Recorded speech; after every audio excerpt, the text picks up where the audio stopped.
नमस्कार दोस्तों, स्वागत है आप सभी का एक बार फिर से आपके अपने चैनल सियाली कैजुरा में। और जो हम इससे पहला चैप्टर आपने बाल विकास का देख ही लिया होगा, अनुवांशिकता तथा वातावरण का प्रभाव या वंशानुक्रम और वातावरण से जुड़ा हुआ इससे पहला एक वीडियो हमारा आ गया था। उसमें हमने पूरी की पूरी अनुवांशिकता या पूरा पूरा वंशानुक्रम हमने उसमें कंप्लीट कर लिया था। और उसके बाद हम आगे चलने वाले थे वातावरण पर।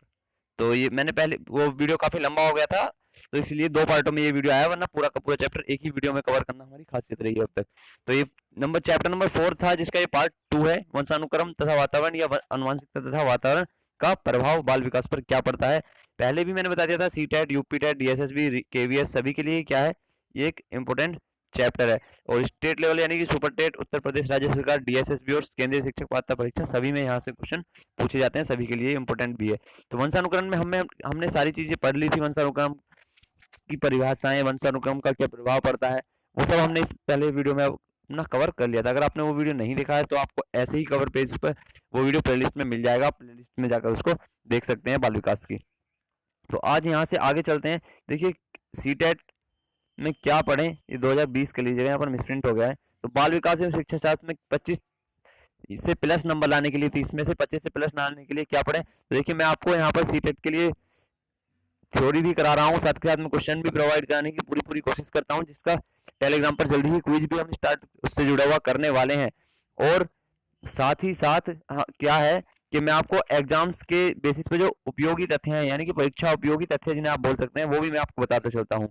और मेरी पूरी कोशिश रहती है कि मैं ज्यादा से ज्यादा अच्छा आपके लिए कुछ कर सकूं। तो आज हम पढ़ने वाले हैं वंशानुक्रम का अर्थ, परिभाषा और नियम, प्रभाव, ये सब हमने पढ़ लिया था। आज का जो हमारा टॉपिक रहेगा वो क्या है, मेनली आज हम वातावरण का अर्थ, परिभाषा, कारक और प्रभाव यहाँ पर पढ़ेंगे कि वातावरण का बालक के विकास पर क्या प्रभाव पड़ता है, माता पिता पर क्या प्रभाव पड़ता है, उसके पिता पर क्या प्रभाव, अध्यापक या विद्यालय में उसका क्या प्रभाव पड़ता है, वो हम देखेंगे। तो वातावरण की परिभाषा क्या है, डगलस तथा हॉलैंड के अनुसार किसी व्यक्ति पर पड़ने वाले समस्त प्रभावों, शक्तियों तथा सामूहिक रूप से वर्णित दशाओं को क्या बोलते हैं, वातावरण बोलते हैं। वातावरण मतलब हमारे चारों आसपास का पर्यावरण या हमारे चारों तरफ का पर्यावरण।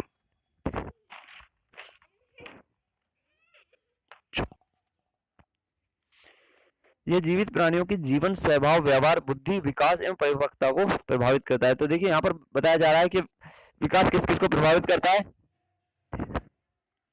बुद्धि, विकास, परिपक्वता, स्वभाव, व्यवहार, जीवन, सभी चीजों को क्या करता है, वातावरण प्रभावित करता है। एनेस्टेसा के अनुसार वातावरण वह चीज है जो किसी व्यक्ति या शिक्षार्थी को उसके जीवन के अलावा प्रभावित करती है। तो सभी की परिभाषाएं जिसके अकॉर्डिंग जो परिभाषाएं वो सब आपको क्या करना है, याद करना है, नोट कर लेना है, क्योंकि परिभाषा जैसी की तैसी जैसी इसमें लिखी हुई है वैसी सेम टू सेम एग्जाम में कई बार पूछ ली जाती है। और मैं वही परिभाषाएं कराता हूँ जो एग्जाम के बेस पर इंपॉर्टेंट होती हैं। तो वुडवर्थ के अनुसार वातावरण या परिवेश में वे सभी भारी तत्व आते हैं जो किसी व्यक्ति को जन्म से ही प्रभावित करते हैं। तो देखिए किसी व्यक्ति को जन्म से ही जो प्रभाव उस पर पड़ता है, अपने आस पड़ोस का, माता पिता, परिवार का, विद्यालय का या उसके मित्रों का, वही क्या कहलाता है, वही उसका वातावरण कहलाता है। वातावरण का प्रभाव, देखिए वातावरण का क्या क्या प्रभाव यहाँ पर पड़ता है बालक पर या उससे जुड़ी हुई किसी भी पक्ष पर, क्या प्रभाव यहाँ पर पड़ेगा, तो वो हम पढ़ेंगे यहाँ पर। तो बुद्धि, अनुवांशिकता तथा वातावरण अर्थात पर्यावरण की जटिल अंतःक्रिया का परिणाम होती है। तो मैंने पहले ही बताया था कि बुद्धि क्या है, वंशानुक्रम और वातावरण का गुणनफल ही क्या है, बुद्धि है। पर्यावरण या परिवेश में किसी व्यक्ति के आसपास के जल, वायु, पहाड़, पठार, नदी आदि शामिल होते हैं, वे इसे वातावरण या परिवेश के नाम से भी जाना जाता है। अब दूसरा देखेंगे, वातावरण किसी शिक्षार्थी के विकास का महत्वपूर्ण कारक है। शिक्षार्थी के विकास में अनुवांशिकता के साथ ही वातावरण का भी बराबर का योगदान रहता है। व्यवहारवादी मनोवैज्ञानिक इसे सामाजिक वंशानुक्रम भी कहते हैं और वे इसे अनुवांशिकता से अधिक महत्व देते हैं। वातावरण क्रमशः आंतरिक एवं बाह्य दो प्रकार का होता है। वातावरण देखिए कितने प्रकार का होता है, दो प्रकार का, एक आंतरिक और एक बाहरी। अनुवांशिकता द्वारा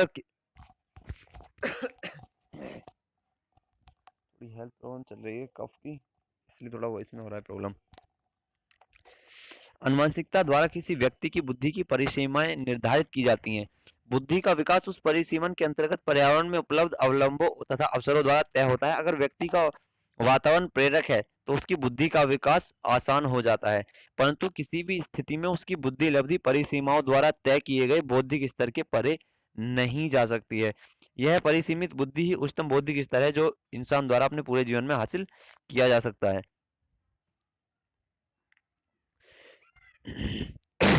अनुवांशिकता तथा वातावरण का बुद्धि पर क्या प्रभाव पड़ता है वो हम यहाँ पढ़ेंगे। देखिए अनुवांशिकता का बच्चे पर क्या क्या प्रभाव पड़ रहा है वो हमने अपने पहले वीडियो में भी काफी कुछ उससे ज्यादा देख लिया था। देखिए जैसे कि वाटसन जो मनोविज्ञान से जुड़े हुए काफी बड़े मनोवैज्ञानिक है और जो कि एक व्यवहारवादी भी है, तो वो क्या कहते हैं कि वातावरण के प्रभाव से शिशु को कुछ भी बनाया जा सकता है। उनका ये मानना था कि अगर आप उनको एक छोटा बच्चा दें तो वो उसे डॉक्टर, वकील, कलाकार या नेता आदि कुछ भी बनाया जा सकता है, भले ही उसका अनुवांशिक विकास कुछ भी रहा हो, या तथा समाज के एक व्यक्ति और शारीरिक की मानसिक दृष्टि से असमान होते हैं, क्योंकि उनका ये मानना था कि अनुवांशिकता पर वातावरण ज्यादा प्रभावी है। तो अनुवांशिकता तथा वातावरण का बुद्धि पर क्या प्रभाव पड़ता है वो देखेंगे। शिक्षार्थी द्वारा पाठ्यक्रम को सीखने, उसे समायोजित करने तथा निर्णय लेने की योग्यता को क्या कहते हैं?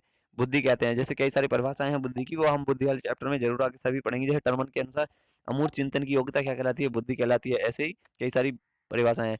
तो तेज बुद्धि वाले शिक्षार्थियों का मानसिक विकास भी जल्द होता है। अगर किसी छात्र की बुद्धि तेज है तो उसका विकास भी क्या होगा? जल्दी ही होगा। गोडार्ड के अनुसार क्या डेफिनेशन है वो देखेंगे। अनुवांशिक रूप से मंद बुद्धि वाले अभिभावकों की संतान भी सामान्यतः मंद बुद्धि वाली होती है। इसी तरह तीव्र बुद्धि वाले अभिभावक की संतान भी तीव्र बुद्धि वाली होती है। लेकिन इसके कई सारे अपवाद भी हैं इस डेफिनेशन के। तो शिक्षार्थी की संवेगात्मक क्षमता का विकास भी उसकी मानसिक क्षमता के अनुसार ही होता है। देखिए जैसी बालक की बुद्धि होगी वैसा ही उसका भावनात्मक विकास भी होगा, वैसा ही उसकी भावनाएं भी होंगी। शिक्षार्थियों में सामाजिक एवं पारिवारिक वातावरण के अनुरूप ही उनके संवेगों का विकास होता है। तो जैसा परिवार का वातावरण वैसा ही उसका विकास। अगर देखिए किसी परिवार में ज्यादा लोग क्रोधित रहते हैं, गुस्सा करते हैं, लड़ाई झगड़ा करते हैं, तो बच्चे पर क्या होता है? उसका बुरा प्रभाव पड़ता है। यदि शिक्षार्थी संवेगात्मक रूप से असंतुलित हों तो वे सीखने में ध्यान नहीं दे पाते हैं और इससे उनका मानसिक विकास प्रभावित होता है। नेक्स्ट, मनोवैज्ञानिकों का मानना है कि प्रजाति के कारण भी बुद्धि की श्रेष्ठता निर्धारित होती है। शिक्षार्थी का विकास एवं वातावरणीय कारक। शिक्षार्थी को जन्म से लेकर जीवन पर्यंत प्रभावित करने वाले कारकों को वातावरण में सम्मिलित किया जाता है। देखिए जो भी उसको जन्म लेने से लेकर मृत्यु तक जो भी चीजें या वस्तुएं या कुछ भी एक बालक को प्रभावित करता है वही उसका क्या है? वही उसका पर्यावरण या वातावरण है। तो यह वातावरण या परिवेश उसके मानसिक एवं शारीरिक विकास को प्रभावित करता है। गर्भावस्था के दौरान बच्चे की माता का मानसिक एवं शारीरिक स्वास्थ्य उस बच्चे के लिए प्रारंभिक वातावरण तैयार करने का प्रमुख कारक है।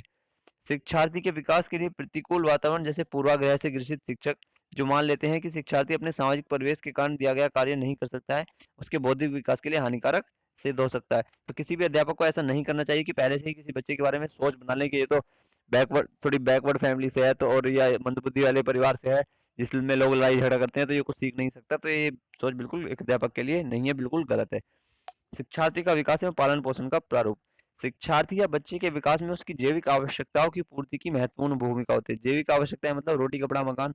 शिशु काल में यदि बच्चे को उचित देखभाल मिलती है तो उसमें सुरक्षा की भावना पैदा हो जाती है। अगर देखिए सही से बच्चे की देखभाल करेंगे तो उनको क्या लगेगा कि वो सुरक्षित है। शिशु को कम या अधिक दूध पिलाने से उसका मौखिक व्यक्तित्व के चिन्ह दिखाई पड़ते हैं। जैसे नियमित रूप से आहार नहीं मिलने से विश्वास तथा अविश्वास की भावना प्रकट होने लगती है। इसी प्रकार शिशु को यदि कष्ट है तो उसके व्यक्तित्व में संकालु एवं लज्जाशीलता का स्वभाव देखा जाता है। शिक्षार्थी या शिशु और अभिभावक का परस्पर संबंध। एक शिक्षार्थी या शिशु जब खुद से अपना आहार खाने लगता है तो अभिभावक के साथ उसका सामाजिक संबंध बनने लगता है। इस स्तर पर शिशु का व्यक्तित्व तथा सामाजिक मनोविज्ञान से सामाजिक प्राणी बनने में मदद करते हैं। अभिभावक के व्यवहार का उसके व्यवहार पर निम्नलिखित प्रभाव पड़ता है। देखिए अभिभावक जैसा बच्चे के साथ व्यवहार करते हैं वैसा ही उसके व्यवहार पर क्या होता है? प्रभाव पड़ता है। अगर अभिभावक अपने बच्चे के सामने मारपीट, लड़ाई झगड़ा करते हैं, घर कलेश अगर घर में होता है तो बच्चे की बुद्धि पर क्या होगा? उसी का वैसे ही प्रभाव पड़ेगा। बच्चा भी लड़ाई झगड़ा संकालू हो जाएगा, एकांत प्रिय हो जाएगा, या थोड़ा दब्बूपन उसमें आ जाएगा, हेजिटेशन जिसे आप बोल सकते हैं। या ऐसा भी हो सकता है कि बच्चे के साथ बहुत ज्यादा मारपीट की जाती है, अगर वो थोड़ा सा भी पढ़ाई में पिछड़ जाता है तो भी उसके साथ अच्छा व्यवहार नहीं किया जाता है, तो क्या है? इससे भी बच्चे के व्यापार पर प्रभाव गलत पड़ता है। देखिए यदि अभिभावक शिशु से बिल्कुल स्नेह नहीं करते हैं तो उसके स्वभाव में आक्रामकता तथा दूसरों से तालमेल बिठाने में कठिनाई, असुरक्षा की भावना, जिद्दीपन, अवज्ञाकारी जैसे लक्षण परिलक्षित होते हैं। देखिए जैसे एक परिवार में 2 या 3 बच्चे हैं और एक बच्चे पर तो ज्यादा ध्यान दिया जाता है और एक पर बिल्कुल ध्यान नहीं दिया जाता, तो दूसरा जो जिस पर ध्यान नहीं दिया जाता वो बच्चा कैसा हो जाएगा? वो कुंठाग्रस्त हो जाएगा, कुंठित हो जाएगा। शिशु को अधिक लाड प्यार मिलता है अथवा उसे नासमझी समझा जाता है तो वह एकांत में रहने वाला, दब्बू, बालपन की भावना वाला हो जाता है। देखिए अगर किसी बालक को ज्यादा ही लाड प्यार मिलेंगे तो उसे ना बचपन वाली ही हमेशा फीलिंग आती रहेगी कि वो अभी बच्चा ही है, दब्बूपन उसमें आप बोल सकते हैं, या उसे एकांत में रहना ज्यादा पसंद होगा। यदि शिक्षार्थी को अत्यधिक दबाव में रखा जाता है तो उसमें आज्ञाकारिता, विनम्रता, असहयोगी भावना, साहसी, शर्मीलापन, रूखे स्वभाव जैसे लक्षण पाए जाते हैं। शिक्षार्थी के अभिभावक जब बहुत विनम्र स्वभाव के हों तो शिक्षार्थी वह लापरवाह, अवज्ञाकारी, स्वतंत्र व्यक्तिगत और आत्मविश्वासी तथा विक्षिप्त स्वभाव का भी हो सकता है। देखिए, अगर बच्चे को ज्यादा ही दी जाती है और अभिभावक जो है वो बहुत विनम्र है, अगर बच्चा कोई गलती भी कर देता है तो भी उसे डांटते नहीं है, सिर्फ प्यार से ही थोड़ा कुछ भी, प्यार से भी थोड़ा कुछ नहीं बोलते हैं, सिर्फ प्यार ही दिखाते रहते हैं, अपने बच्चे की गलती पर भी प्यार करते हैं। तो वो क्या हो जाता है, वो लापरवाह हो जाएगा, अवज्ञाकारी हो जाएगा, अपने माता पिता का कहना नहीं मानेगा, स्वतंत्र व्यक्ति का हो जाएगा, मतलब उसे इंडिपेंडेंस सी ज्यादा पसंद होगी। वो बिल्कुल हमेशा कभी इस चीज को नहीं मानेगा कि कोई उस पर थोड़ा सा भी कंट्रोल रखे। तो शिक्षार्थी एक संतुलित परिवार में पल रहा हो तो वह मिलनसार, शांतचित्त वाला, अनुकूल, दूसरों के साथ व्यवहार करने वाला हो सकता है। जब किसी बच्चे या शिक्षार्थी को उसके परिवार के सभी लोग प्यार करते हैं, अर्थात वह सभी के लिए स्वीकार्य होता है, वह सामाजिक दृष्टि से भी सहज, स्वीकार्य तथा भावी कठिनाई से जूझने वाला होता है। शिक्षार्थी के अभिभावक यदि तर्कशील या वैज्ञानिक स्वभाव वाले हैं तो वह आत्मनिर्भर, सहयोगी और अपनी जिम्मेदारी समझने वाला होता है। एकल अथवा संयुक्त परिवार के वातावरण का शिशु पर क्या प्रभाव पड़ता है वो अब हम देखेंगे। देखिए, एकल या संयुक्त अथवा एकल परिवार मतलब दो माता पिता और एक बच्चा या एक दो बच्चे, और संयुक्त परिवार मतलब जिसमें माता पिता के साथ चाचा चाची, ताऊ ताई, दादा दादी सभी होते हैं और कई सारे बच्चे भी होते हैं। तो एकल परिवार शिशु को बहुत प्यार देते हैं, जो उसे आत्म केंद्रित और अंतर्मुखी बनाते हैं। इसके विपरीत संयुक्त परिवार में वह बहुमुखी तथा मिलकर रहने वाला होता है। बहिर्मुखी और अंतर्मुखी ये हम व्यक्तित्व वाले चैप्टर में और डिटेल से पढ़ेंगे। क्या होते हैं कि किसी शिक्षार्थी की मनोदशा उसके परिवार की सामाजिक स्थिति के अनुसार निर्धारित होती है। जैसे एक मध्यम वर्ग के शिशु में अपनी समझ बूझ से वातावरण के अनुसार बदलने की क्षमता, स्वतः निर्णय लेने की क्षमता विकसित होती है। वही किसी गरीब परिवार के अभिभावक अपने शिशु को स्वतंत्र निर्णय लेने में मदद नहीं कर पाते, वे अपने शिशुओं को नियंत्रित रखते हैं। इससे इन दोनों परिवारों के शिशुओं का प्रेरणा स्तर भी प्रभावित होता है। शिशु का परिवार एवं उसका लिंग निर्धारण। शिक्षार्थियों के जैविक लिंग के अनुसार ही वह समाज में अपनी भूमिका का निर्वाह करता है। उसकी जीवन पद्धति समाज की संस्कृति के सामाजिक वातावरण के अनुसार निर्धारित होती है। एक लड़का कार, बंदूक जैसे खिलौने से खेलना पसंद करता है, परंतु लड़की रसोई के सामान से खेलना पसंद करती है। खिलौने की इस पसंद के पीछे सामाजिक वातावरण प्रमुख कारक है। बचपन से ही शिशु को कहा जाता है कि यह लड़का है या लड़की है और इसलिए इसे इसी प्रकार से व्यवहार करना चाहिए। वह इसी प्रकार शिक्षार्थी के व्यक्तित्व का निर्माण अनजाने में ही हो जाता है। तो कई बार ऐसा होता है कि जो लड़के होते हैं उनको ज्यादा छूट दी जाती है लड़कियों के मुकाबले। ऐसी अभी भी भारत में थोड़ी अभी काफी सारे एरियाज हैं जहां पर अभी लड़कियों को काफी आगे आने के मौके नहीं दिए जाते। सहोदर संबंधों का वातावरण पर प्रभाव। सहोदर मतलब सगे भाई बहन। परिवार में किसी शिशु का जब सहोदर भाई या बहन जन्म लेता है तो उसकी मनोदशा परिवर्तित हो जाती है। दो सहोदर कभी भी आपस में सहयोगी बनते हैं तो कभी एक दूसरे से लड़ पड़ते हैं।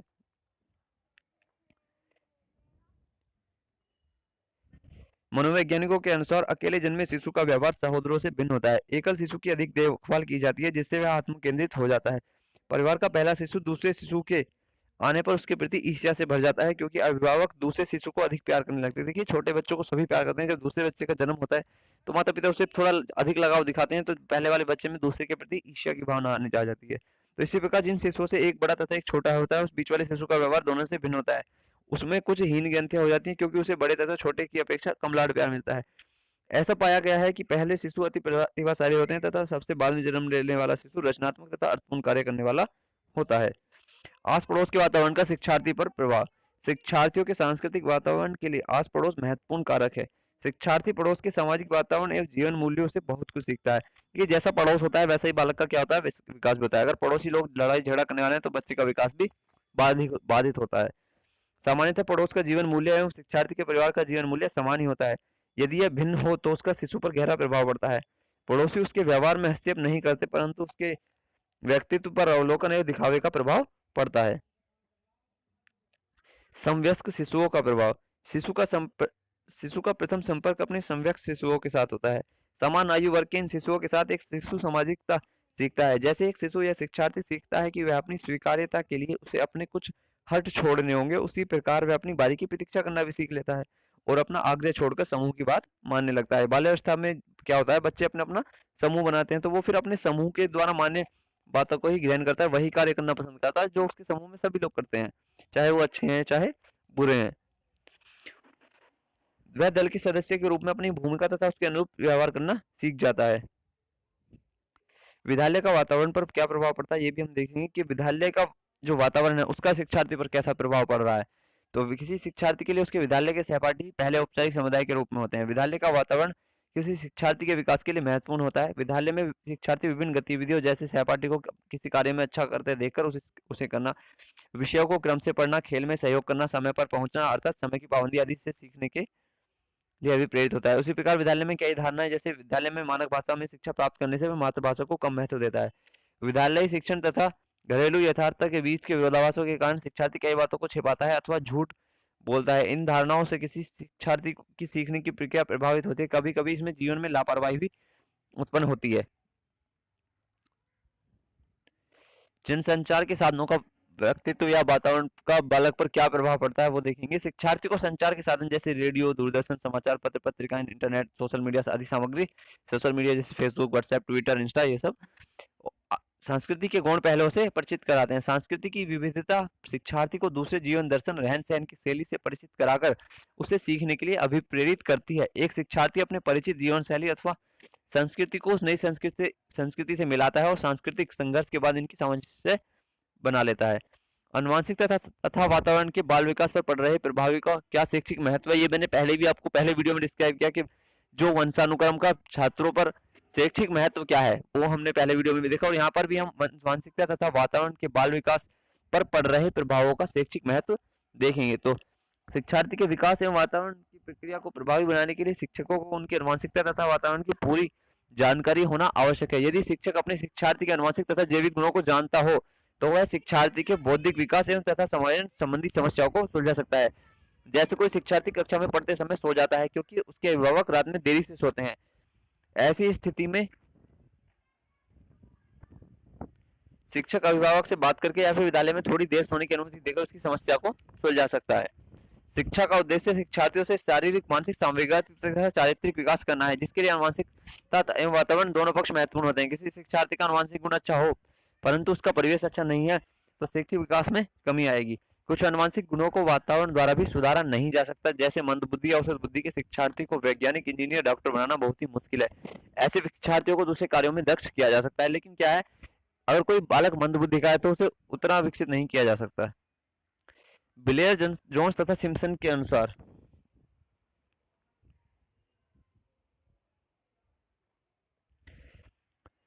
शिक्षक को चाहिए कि वह शिक्षार्थी के सामाजिक एवं मनोवैज्ञानिक वातावरण को पहचाने तथा वह शिक्षार्थियों का आवश्यक एवं लक्ष्य के अनुरूप शिक्षण पद्धति अपना सके। उदाहरण स्वरूप, यदि कोई शिक्षार्थी अपनी सामाजिक स्थिति के कारण पढ़ने के लिए प्रेरित नहीं होता है तो वह सोचता है कि पढ़ लिखकर भी पारंपरिक काम ही करना है। ऐसी स्थिति में शिक्षक उसे महापुरुषों की जीवन द्वारा अपनी सामाजिक स्थिति को बदलने तथा सीखने के लिए अभिप्रेरित कर सकता है। कमजोर मनोदशा वाले शिक्षार्थियों की समस्या सुलझाने के लिए शिक्षक विद्यालयों में कई कार्यक्रमों जैसे कि सुलेखन अभ्यास का आयोजन कर शैक्षिक वातावरण को बेहतर कर सकता है। शिक्षार्थियों के लिए वातावरण का क्या महत्व है वो हम यहाँ पर देखेंगे। फ्रेंच बोन्स के अनुसार वातावरण में बदलाव के कारण शिक्षार्थी का शारीरिक विकास प्रभावित होता है। उनके अनुसार विभिन्न प्रजाति के शारीरिक अंतर का कारण वंशानुक्रम न होकर वातावरण है। सामाजिक और सांस्कृतिक वातावरण का प्रभाव बालक के मानसिक विकास पर पड़ता है। देखिए, इतनी यहाँ पर बहुत तेज आंधी चल रही है यहाँ पर, क्योंकि मैं छत के ऊपर बैठकर ये वीडियो बना रहा हूँ। अब नीचे जाऊंगा तो वीडियो बनाने में प्रॉब्लम होगी। बहुत ही तेज आंधी चल रही है। ऐसे आंधी तूफान में भी वीडियो आपके लिए प्रॉपर मैं बना रहा हूँ। आपको हवा आ रही होगी, बहुत तेज हवा चलने की भी। तो अब भी आप शेयर नहीं करेंगे, इतने संघर्षों के बाद भी, वीडियो बनने के बाद भी आप शेयर ना करें तो फिर तो हमें थोड़ा सा मोटिवेशन हमें नहीं मिलता है। आपका लाइक, शेयर, कमेंट करना ही हमें क्या करता है, मोटिवेट करता है। तो ज्यादा से ज्यादा लोगों को शेयर कीजिए वीडियो और बोलिए कि सब्सक्राइब करें। सभी आपका अपना चैनल है, ताकि जल्दी से जल्दी हम लाइव आकर आपको पढ़ा सकें। वीडियो को लाइक करना ना भूलें अगर आपको पसंद आ रहे हैं वीडियो। क्लार्क के अनुसार कुछ प्रजातियों की श्रेष्ठता का कारण वंशानुक्रम ना होकर वातावरण है। भारत में आदिवासियों का मानसिक स्तर उच्च जातियों की तुलना में बहुत निम्न है, क्योंकि उन्हें उच्च जातियों के समान शैक्षिक, सांस्कृतिक और सामाजिक वातावरण उपलब्ध नहीं है। कूले के अनुसार, कूले एक मनोवैज्ञानिक है, कूले का सिद्धांत भी बहुत महत्वपूर्ण है शिक्षा मनोविज्ञान के क्षेत्र में। इसे भी हम प्रॉपर एक वीडियो के रूप में पढ़ेंगे। तो व्यक्तित्व पर वंशानुक्रम की अपेक्षा वातावरण का अधिक प्रभाव पड़ता है। ऐसे में ऐसे विद्वानों के उदाहरण जिनका जन्म निर्धन परिवारों में हुआ तथा फिर भी वे अपने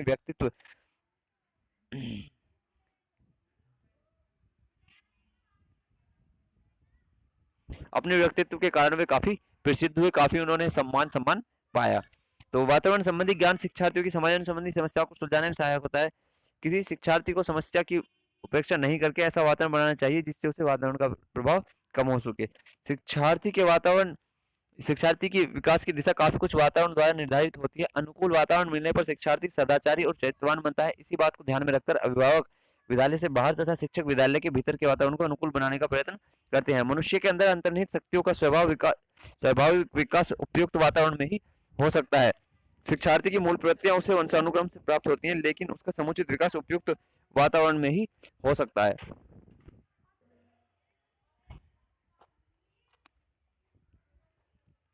देखिए आज के 2 टॉपिक पूरे हो चुके हैं और आज के लिए बस इतना ही वीडियो, क्योंकि काफी आंधी तेज चल रही है और बारिश भी है और ये टॉपिक पूरा ही हो चुका है। इससे पूरे के 2 टॉपिक हमारे पूरे हो चुके हैं, वंशानुक्रम, वातावरण। एक भी टॉपिक हम देखिए नहीं छोड़ने वाले हैं, पूरा सभी टॉपिक के प्रॉपर वीडियो आपको लगातार मिलते रहेंगे। इस वीडियो में थोड़ी प्रॉब्लम हो गई क्योंकि मुझे थोड़ी हेल्थ प्रॉब्लम थी और 2 से 3 दिन बीच में मैं वीडियो नहीं डाल पाया। हालांकि अदर सब्जेक्ट के वीडियो मैंने प्रोवाइड करा दिए थे, क्योंकि जो कुछ वीडियो मैंने एक्स्ट्रा में एडवांस में शूट करके रखे हुए थे, जो कि मैथ्स वगैरह के वीडियो। अगर आप में से कोई भी मैथ्स की आर.एस. अग्रवाल बुक पढ़ रहा है और वो उसके पूरे कंप्लीट सॉल्यूशन चाहता है, तो मैंने chapter wise R S. Agarwal maths solution start किया हुआ है, आप उसको देख सकते हैं। और उसके अलावा आपके साहिब सर हैं जो आपको बायोलॉजी पढ़ा रहे हैं, शेर सिंह सर आपको ज्योग्राफी पढ़ा रहे हैं, उनके वीडियोस भी आपको देखने चाहिए, काफी इंपॉर्टेंट वो आपके लिए हैं। और सभी को उन वीडियो को लाइक करके कमेंट करके बताना चाहिए कि क्या अच्छा है क्या बुरा है, क्योंकि आपके सजेशन का हम दिल से स्वागत करते हैं। अगर आपका कोई भी सजेशन हमें देते हैं तो हम उसके लिए हमेशा तैयार हैं। अगर आपने अभी तक वीडियो को चैनल को सब्सक्राइब नहीं किया तो सब्सक्राइब करके बेल आइकन दबा दीजिए, ताकि आने वाले वीडियो की नोटिफिकेशन आपको टाइम से मिल सके। और बाल विकास में क्या पढ़ना है आपको, वो सब आपको मैंने पहले भी समझा दिया है। क्या करना है, हमारे वीडियोज पढ़ने और हमारे ही क्वेश्चन जो हम प्रोवाइड कराते हैं वो सब आपको करने हैं। तो आज के लिए इतना ही। मैं शिव खत्री, आज के लिए आपको हार्दिक सॉरी, आंधी बहुत तेज है, बस याद रखिए कि आपको सब्सक्राइब कर देना है जल्दी से जल्दी, और ज्यादा से ज्यादा लोगों को शेयर करना है। और फेसबुक, इंस्टा, व्हाट्सएप सभी पर स्टेटस वगैरह लगाकर वीडियो को ज्यादा से ज्यादा फैला दो, बस वायरल करवा दो। इतना ही काफी हमारे लिए। तो नमस्कार, आज के लिए इतना ही। जय हिंद, वंदे मातरम सभी को।